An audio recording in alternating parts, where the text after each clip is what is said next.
is crazy how different I sound at work versus streaming. And neither is like a fake voice. It's just like your voice automatically adapts in the weirdest way, and you are not even aware of it. But like when I'm talking on stream, first of all, my accent comes out more. And like, that's weird because I worked very hard to lose my Midwest accent when we moved.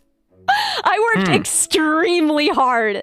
But like, I talk more Midwest on stream than I ever do in person. Can I try and do work voice? I mean, the thing is, like, it's not manual, so I would be imitating what I think I sound like. And I can try. Yeah, exactly. But like, give me like a work situation, I guess. You gotta move the tickets.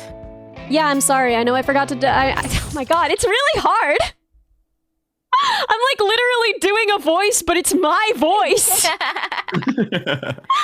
I think I just sound less excited is what I sound like when I'm off stream. It's like my roommate has described it as like really high energy because like he can hear me through the walls because I'm so loud. And then he's like, it's such a fucking funny sight to watch you stream. And you're like, all right, guys, I'll see you later. Bye. Like that. And I in stream and I open the door and I go, hey man, did you drink my like I put like a soda in here. Did you drink that? And he's like, oh yeah, I drank it. And I was like, oh, all right, thank you. Okay, cool. All right. Cool. Anyways, I'm gonna go back in there.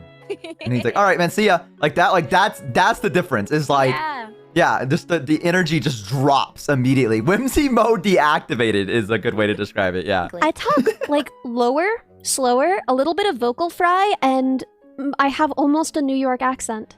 Yeah, like I don't even think about it. I have no idea why it happens. Like when I'm on stream, I talk like I did when I was a kid. Yeah, that's a really cute way to put it. I agree. I think streaming just does that. Like, you know what I mean? I think it's also because we're VTubers, maybe. Maybe that like has something to do with it a little bit more. Like, I guess, you know, use what Maple said, the whimsy of it all, right? Of like being a VTuber and like playing a little puppet on the screen. Yeah. You know, like it feels like you can embody that a little bit more, right? So maybe that's what the higher pitch is. I don't know. It's also the opposite is also true. Like when I'm in the office, I'm been the only woman most places and most teams I've worked on, right? And like I am a small woman and I dress like almost aggressively like professional and you know like when I'm going to work and stuff. And so there's a way that like I think I'm also trying to inhabit that puppet, you know what I mean? Oh like, yeah. I'm Different also roles. trying to almost like be a guy in a way when I go to work. Yeah. You're like blending Just in. like- you talk the way other people talk. And so when you're a VTuber, the way other people talk is like, hey everybody, I'm so excited to see you. And when you're like at work, the way that everyone talks is like low and slow and a little New York, you know? Yeah. And it's like you're trying to be what you've been told is professional. And so that's when, you know, like I also do the same thing if I'm doing like a presentation.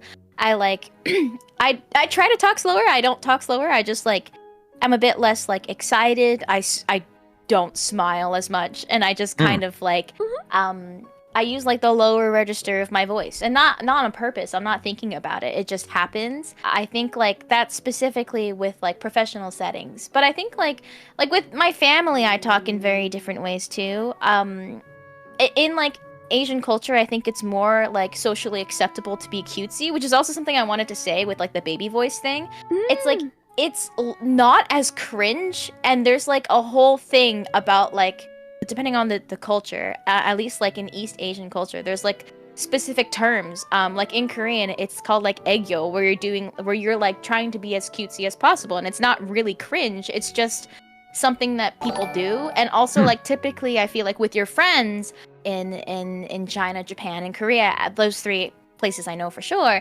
you can be a lot more cutesy with your friends, and like not just like as girls, but also like within men, you can be a lot cuter with your friends. That's crazy. And then, I like, can't even picture that. Yeah.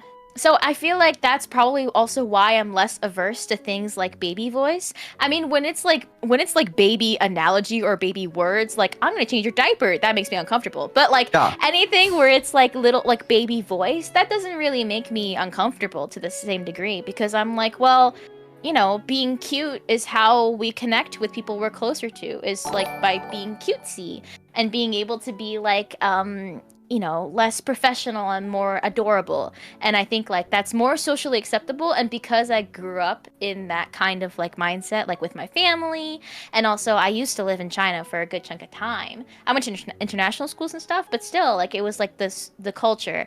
It just feels like that's fine and acceptable and like more okay to do, versus I feel like in Western cultures and media, it's more like unacceptable to do in front of anybody, you know? Like, even like the thought of you at home with your partner being cutesy will put some people off to the point where they're like, ew, right? I also have my own garbage around it, where like I was always so much younger than the people around me, and like I really did not want that to be the thing that defined me. Like, I really hated when people would call me cute, when people would think of me as small, when people would point out the, like, girl stuff and young stuff, you know? Like, I just constantly felt so infantilized and babied that, like, now I have this reaction to it that's just like, I'll punch you! I'll fight you and win!